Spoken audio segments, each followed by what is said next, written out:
Hi guys, welcome back to Just Me and Charlie. I'm very excited today, actually very happy today. Last night I actually didn't sleep because I was very excited to come back and be with Charlie once again. Charlie has been away on his second phase of personal protection training and he's been away for 2 months. His session ends today and I get to go back home with him. But I'm also excited because I finally get to introduce Charlie's trainer to you all. His brand is Dogs Arena Kennels. We'll add a link to his Instagram in the description box and you all can go and check out his work. But he's here with me today. I'm going to let him introduce himself and we'll kick it off from there. Hi, my name is Chris Hani, CEO, Managing Director, or what have you, all those names for Dogs Arena Kennels. I'm a dog trainer by profession. We also have services such as hiring dogs. We also do dog boarding. I met Brad about 8 months ago. Yeah. He had come the first time we were doing more of arousal and generally civil work aggression, which was a general form of aggression whereby anybody who'd come close to Brad would practically be in danger. Yeah, but so he came back to be more calm, more under control in a civil environment. Yeah, so basically he came back to gain control and also to work on his bite work. We didn't like where his bite work was in terms of strength. So it's really what we've been doing so far. I can't say his training is complete because for me training never ends. We only work on what is important to the owner. Yeah. Most people ask me, so how does a trained dog look like? A trained dog looks like what appropriate is to the owner. Yeah. For me, appropriate is my dog can sit down and attack, and that's all I want. Yeah. And that's a trained dog for me. Yeah. So I always try to customize my training to every owner's needs. Yeah. Precisely needs. Yeah. Because everybody gets a dog for their own needs. Yeah. So yeah, that's basically it. Basically what we've been doing since November to now to the product we have. Yeah. And maybe before we dig into it, we can see you with another dog here. Yeah, this is Kataki. Taki, here go on. Not now. Please introduce her. Yeah, this is my student. She's called Kataki from Yokotoko Canine. I think you probably also link him up. Yeah, his IG or something. So Yokotoko, she's currently undergoing obedience and protection work training. What we started with first was her protection work because I thought she caught along quite well and quite fast. So right now we've been focusing on her protection work. Then I'm taking about the next 3 weeks to focus on how obedience works. So hopefully if you guys will stay tuned and if Brad will give me another chance to showcase my work, you'll see what will have been done by then. So maybe before we dig into it a little deeper, maybe just tell us why you decided to become a dog trainer and what it means to be a dog trainer. Man. Well, for me, dogs have always been my passion, like from the word go. I've had a lot of ups and downs in life, and to be honest, dogs have been the only constant beings. I started from way back when, maybe in the year 2000, my dad bought me a mongrel. Yeah, called Simba, like every other mongrel is. So then, built my pack to about 3 dogs. Then life happened. So later on, we owned a few Spitz, Japanese Spitz at area. That is when I was a bit younger, maybe in high school.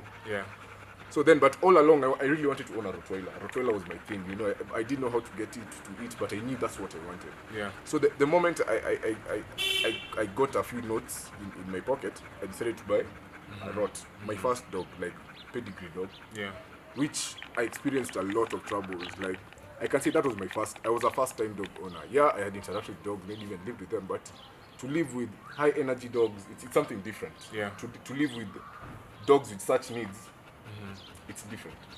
So that was my first dog. So I had a bit of troubles whereby I linked up with a friend of mine who works at an airline as a dog handler. So he knows a thing or two. He's been in the dog world for about 10 years. He took me through a apprenticeship for about an year or so. So and that was it. I started out as a decoy.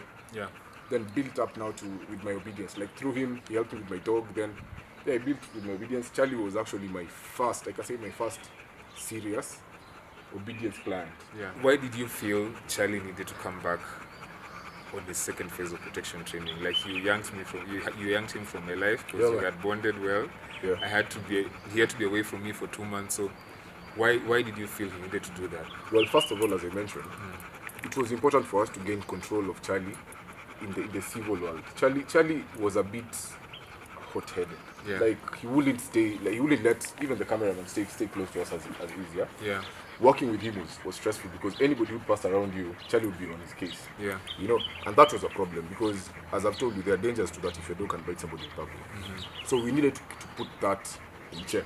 Yeah. Which so far I feel we've done quite well. Secondly, I needed to work on his obedience a bit in terms of the protection. As I mentioned, the secondary protection, secondary obedience, Yeah. which is obedience in protection now. So basically things like wait, stay, go get him. He didn't have those things, we needed the attack on command.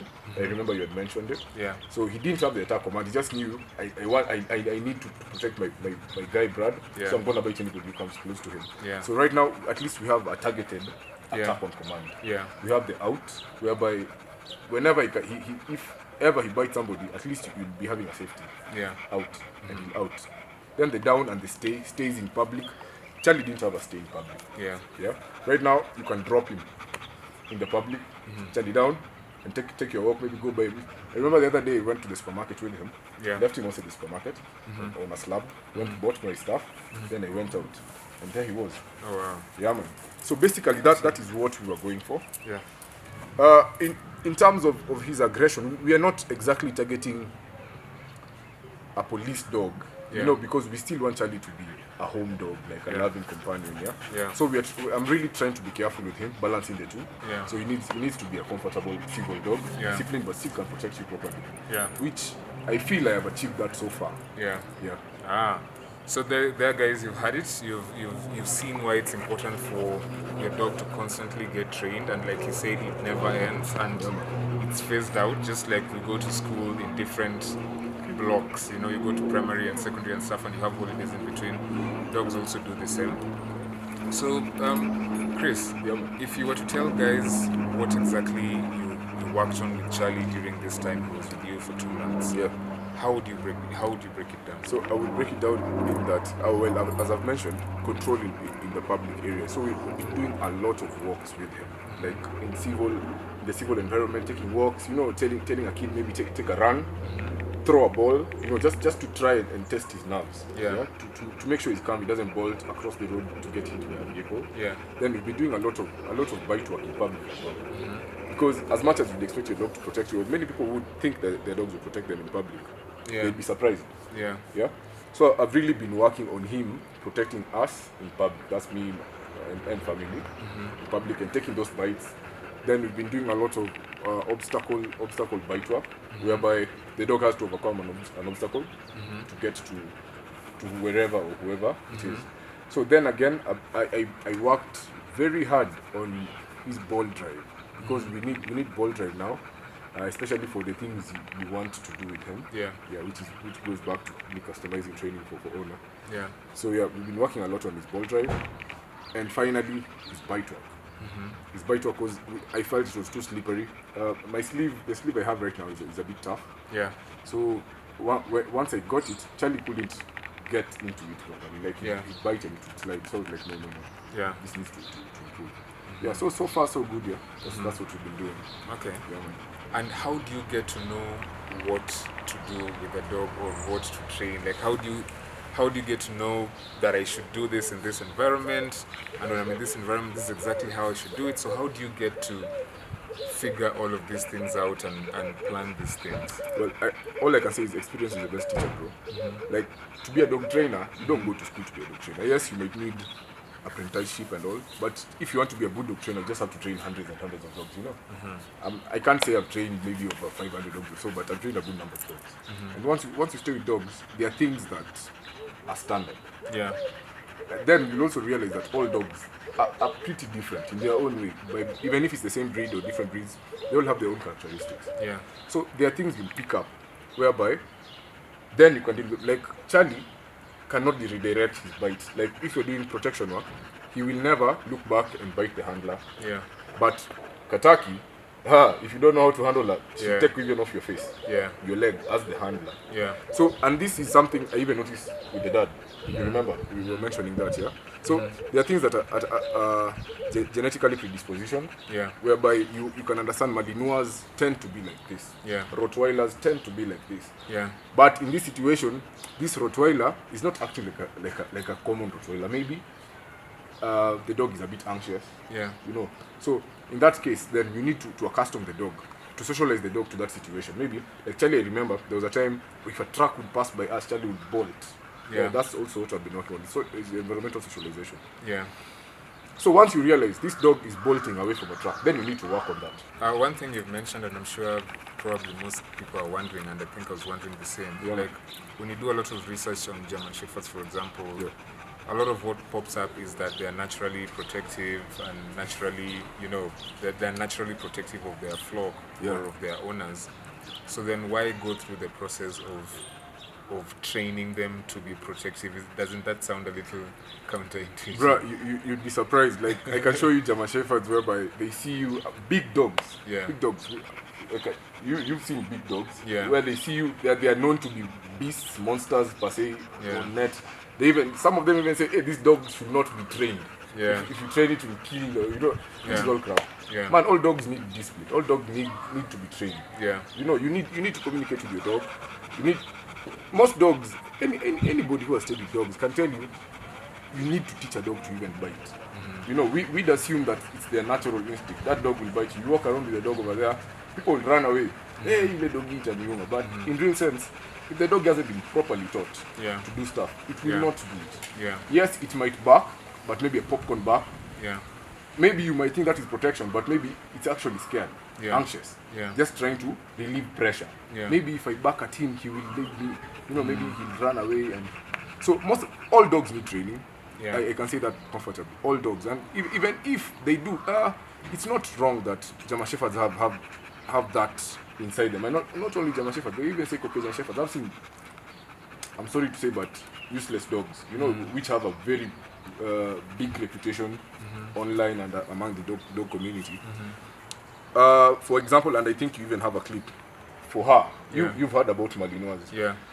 There's a time we were training, was it a Mirema? Yeah. This dog would bolt and it will see the decoy. Oh yeah. Yeah? Yeah. Right now, she's a monster. She's very confident. Sindio? Yeah, she's very And I confident. think you can even pull that up. Yeah? Yeah. So, all dogs need training. Yes, they might have good genetics, but Yeah. those genetics need to be nurtured.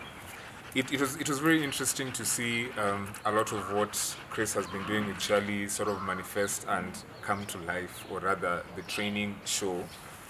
We did a couple of sessions with him earlier today just to see how he would behave in different scenarios, whether he'd protect me or not, whether he'd protect me without a muzzle, whether he'd protect me with a muzzle, how he'd behave in public, how he'd behave when there are more than one person. And I would like to say Charlie did very well. He did very well, and that's why I've stuck with Chris for a very long time. I also believe in I build and maintain relationships. So Charlie also really loves Chris, so it's really good for him to continue working with him. Yeah. Maybe as we wrap up, Chris, Yeah, man. what would you say have been your highlights during this second session you've had with Charlie? With Charlie. Yeah. Well, I've loved that he's gained more control. Charlie was not under control with his aggression. It was a problem. Yeah. So my major highlight would be the control bit. Like, Yeah. I as I've mentioned, which is one of them actually, I went shopping, left him outside the supermarket. Yeah. But I came back out, Charlie was still on Yeah. plats, Yeah. So that tells me a lot in terms of his obedience and his civil control. I love that he's really improved on his bite. Charlie previously he wouldn't go over an obstacle and see bite somebody in the process. Like Yeah. he was more like a man. Yeah. Wacha tufanye hii kwanza. You understand? No offense to men. No men were harmed in the making of that statement by Chris. Yeah, man. Charlie couldn't chew and walk. Yeah. So now he actually multitasks. Yeah. And he's alert. One thing we've noticed which is also I can highlight. Is Yeah. today while we were doing the multiple aggressors, I noticed that he has a bit of a weakness there. Yeah. So we need to work on that Yeah. because you won't always be attacked by one person. Yeah. But also, it's safer if you have two dogs. If you feel that, you're always prone to such circumstances. You know, But in like, the meantime, I can also be doing karate and taekwondo. So you that know, yeah, as he he's- can handle one guy, and you I handle the other guy. person. Yeah, you know, yeah. you need So to help, don't get each it other twisted. out. Guys. I'll be working on some taekwondo on the side. Yeah, man. So, but all in all, he's a wonderful dog. Like, he's such a simple dog to live with. Yeah. You talk to Charlie like go, he's a Charlie, go human to the being. balcony. Please go to the balcony. Go to your bed. Go to the bed. You know, Charlie, Acha. The other day, nilimwambia Acha, like in Swahili. Oh. I don't know if he read my voice. He was Yeah. just like, okay, brah. Went back to his bed and chilled. Yeah. So we love having him. My family loves the dog.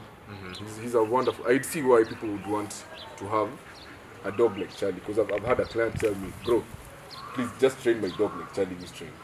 So you've heard it from Chris and myself. You've heard about our experience with the second phase of Charlie's training. Yeah, man. In case you're wondering how to reach Chris, his Instagram link will be on the description box. You can slide into his DM and talk to him about. He can talk to you about services he offers, how long they take, how much they cost, and all of that. But I'd just like to reiterate that it's very important for your dog to get trained. It's very important for you to get involved in your dog's training so that you learn what exactly your dog is learning and you learn how to handle the dog. That is very, very important. Yeah. And I'd also like to emphasize that please do not try these things you have seen here at home. If you are not a professional, please consult a professional. Chris is one of them, and there are so many other reputable dog trainers out there. So please do not try anything you've seen in this video at home. We do not recommend that, and please always make sure you're working with someone who's reputable and someone who's a professional. Just to add on that, maybe, Brad, is Yeah. yes, most of the times we do train the dogs and we'll give the dog the basic structure for whatever purpose it is meant to. But what I tend to focus on is the person, and you can witness to it. Yeah. That I mainly focus on training you to handle your dog. Yeah. Because, like I gave you an example some time back, Yeah. I can make you the best phone in the world, but Yeah. without the menu, Yeah. or maybe the proper language, Yeah. you can't work that phone. Yeah. You know. Yeah. So mainly what you focus on is teaching people how to live with the dog. Yes, after I've trained the dog, how are you going to live with this dog to maintain those standards? And it's unfortunate that I've had clients Yeah. who you give their dogs proper trainings, Yeah. but how they handle their dogs after, it's just sad. You know, Yeah. the dog retrogresses, it forgets everything, and it even actually affects your name as a trainer because you'll be asked, who trained this dog? Dogs Arena. Yeah. Why does it look like this? Yeah. Yet there's some works outside there that you can see Dogs Arena has done a good job. Yeah. But because the owner of the dog or the handler of the dog misuse the dog, maybe handling a dog when you're drunk, Yeah. you know, just not having the proper handling skills Yeah. Yeah. that you can get through the training, and people need to really take things seriously. Yeah. That the trainer points out. Yeah. Man, that's just it. Yeah, so please get involved in your dog's training. Learn from your trainer how to handle your dog. And like Chris has said, one of the reasons why I like working with him constantly and I refer a lot of people to him is, like he said, he goes beyond training your dog and cares about you as a person. As some of you may know, the reason why I got Charlie was that I went through a serious bout of stress and depression.